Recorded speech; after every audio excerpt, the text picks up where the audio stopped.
performa menteri agamanya. Kita tahu Profesor Nazarudin Umar. Saya dengerin dia ceramah di suatu saat di Istiqlal, lalu juga di DPR RI. Tiba-tiba beliau cerita tentang dialog. Kenapa Allah membuka pintu dialog dengan setan?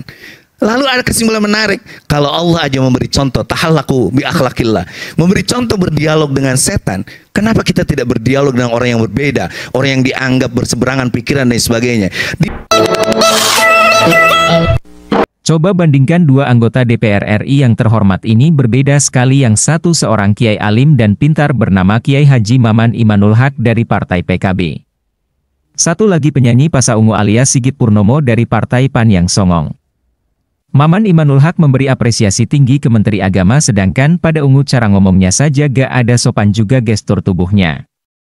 Padahal kalau menteri mau berkomentar, potongan rambut Pasa dalam syariat Islam salah karena dipotong sebagian saja dan itu ada hadisnya. Performa menteri agamanya. Kita tahu Profesor Nazarudin Umar.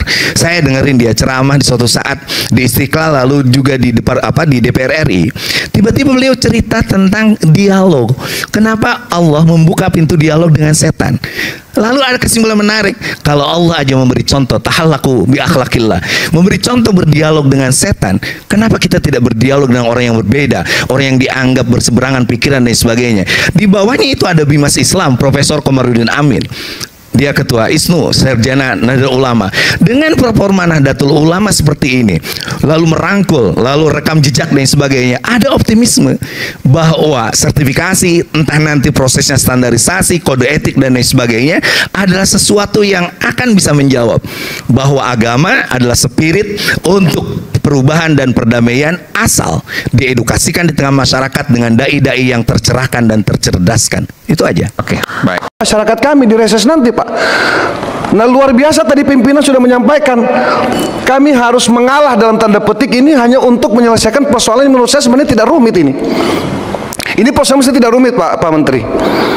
Tinggal Pak Menteri perlu ketegasan. Dan Pak Menteri kan diberikan kewenangan oleh Pak Prabowo. Laporkan langsung kepada Bapak Presiden. Saya yakin sekali ini tidak ada yang jadi soal ini, Pak. Bapak bertanggung jawab penuh. Bapak sampaikan saja, ini Bapak tegas saja, BPHJ kau sekian anggaran kau, selesai. Dirjen kau laksanakan ini, BPHJ kau laksanakan ini gitu. Nggak ada yang tumpang tindih ya. Nah, persoalan nanti 2026 baru nanti BPHJ intervensi, baru ambil alih. Menurut saya seperti itu, Pak. Kami dari fraksi PAN, Pak, gitu. Ini saya kira sederhana sekali, Pak. Ini kayak mainan aja, rebutan mainan aja bareng ini, Pak. Siapa yang mau dikasih mobil-mobilan, siapa yang mau dikasih motor-motoran, gitu. Jadi jangan direbut semua. BPHJ mau mobil-mobilan juga, Dirjen juga mobil-mobilan, Kementerian Agama juga bingung mau ngasih yang mana. Ini kan dua-duanya anaknya Pak Menteri ini. Dirjen anaknya Pak Menteri, BPHJ juga anak kira-kira anak baru lahir lah kira-kira begitu. Anaknya Pak Menteri yang baru lahir yang perlu juga dikasih mainan. Dari istri ke? Enggak.